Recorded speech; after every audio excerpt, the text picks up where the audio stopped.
They asked for my name. Celia, I said softly. The man at the entrance scrolled down the list again. His polite smile faltered. I'm sorry, ma'am, you're not on the guest list.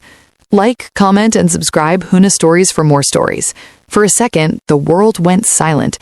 I could hear the music from inside, the laughter, the clinking glasses, the photographer shouting, "Smile, everyone!" But all I could focus on was that list. My name wasn't there.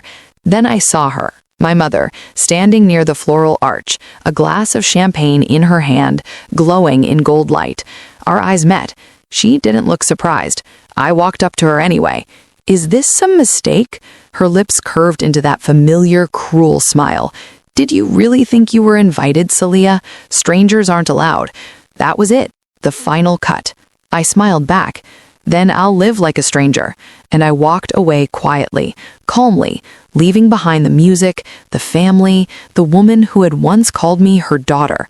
But when the ceremony began and the lights dimmed, her phone started ringing, and that was the beginning of her undoing. Backstory. It started 5 years ago, the day my father died. My mother changed overnight. The warmth she once pretended to have vanished, replaced by something colder, sharper.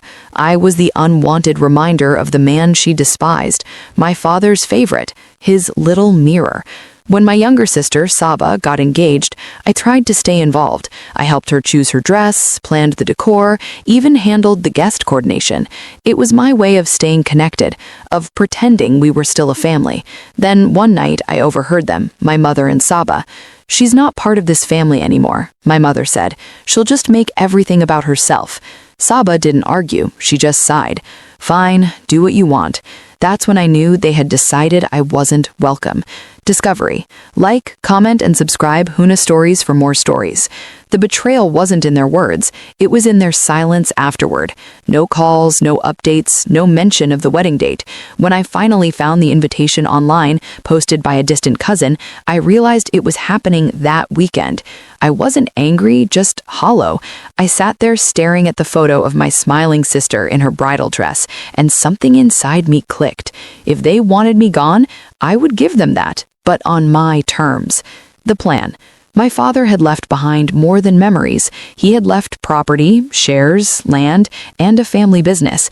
Legally, I was entitled to half, but my mother had manipulated everything, convincing me to sign temporary papers after the funeral. She thought I never read what I signed.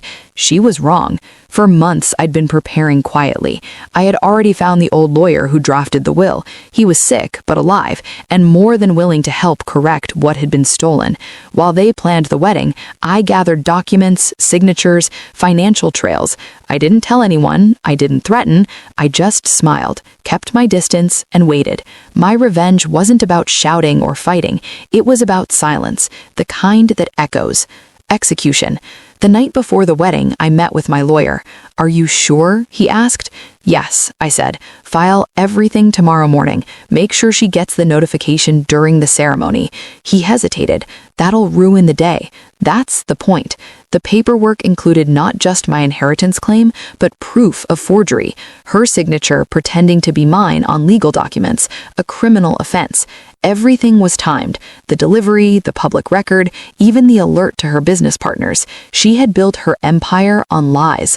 I just pulled one brick. The climax. So when her phone rang during the ceremony, I didn't have to be there to see it. I knew her expression. Shock first, then confusion, then realization. By the time the groom placed the ring on Saba's finger, my mother was already pale, gripping her chair. The whispers started minutes later. Her business partner had left the reception. The lawyer she trusted had stopped answering her calls. When the second call came, she stepped outside. Someone must have told her that all her accounts were frozen pending investigation, that her assets were under review, that the house she lived in, the one my father built, was legally under my claim again. I didn't attend the ceremony, but I heard everything. Family members texted in confusion. My aunt called asking, "What did you do?" I just replied, "I lived like a stranger." Resolution. A week later, I received a letter from my mother. No apology, just a single line. "You destroyed us." I folded it carefully and placed it in the drawer beside my father's photo. "No," I whispered, "you did that years ago. I just reminded you." Now I live in the house she once called hers.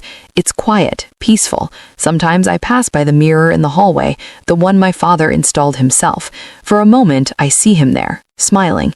People say revenge doesn't heal. Maybe they're right, but justice.